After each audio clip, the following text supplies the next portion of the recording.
Isa sa mga bagong membro ng Los Angeles Clippers itong si Max Strus. Galing po siya sa Cleveland Cavaliers, mga idol. Ngayon, ano ang kanyang magiging trabaho para sa kanila? Well, galing sa Miami Heat, napunta sa Cleveland Cavaliers, ay certified shooter talaga sa tres itong si Max Strus.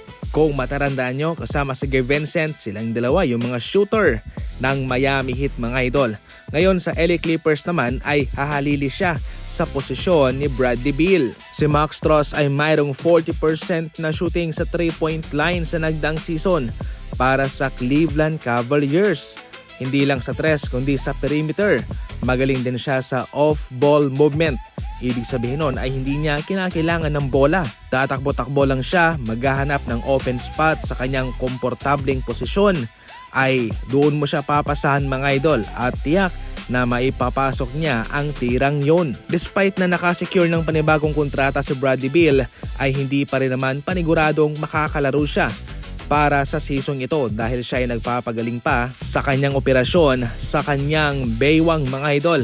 Kaya si Max Strus muna yung pansamantalang papalit sa kanyang posisyon. Ngunit hindi magiging madali ang kanyang trabaho para sa Clippers dahil meron siyang kakompetensya sa kanyang posisyon. Nandyan ang defender na si Chris Dunn at ang kanilang rookie si Keaton Wagler. Totally, mga idol, kung magiging maganda yung kanyang performance, tsak na ipa-partner siya kay Darius Garland sa starting lineup. Maganda na sa ngayon ang ginagalaw ni Kyrie Irving, mga idol, sa kanyang latest na workout. Ito na nga yung kanyang ginagawa at parang nasa 100% na ito. Magiging crucial ang kanyang posisyon ngayon para sa Dallas Mavericks. Hindi naasahan na siya ay makakalaro kaagad sa opening month, pero kung sakaling magiging okay na ang kanyang galaw, magiging okay na yung kanyang injury, kung magkakaroon siya ng go signal galing sa Dallas Mavericks, posible pa rin po. Mayroon pong 60% na chance na posibleng makabalik na sa aksyon si Kyrie sa buwan ng Oktubre.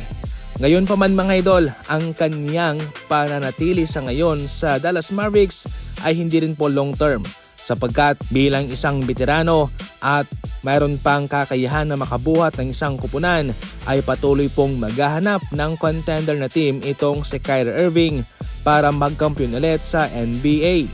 Walang kabuluhan kung siya'y mananatili sa Dallas dahil ito ay nagre-rebuild pa. Yung kanilang composition ay nakabase kay Copper Flag for rebuilding, hindi po for championship. Kaya inaasahan din naman ng ibang mga team na alis din itong si Kyrie Irving sa kanila.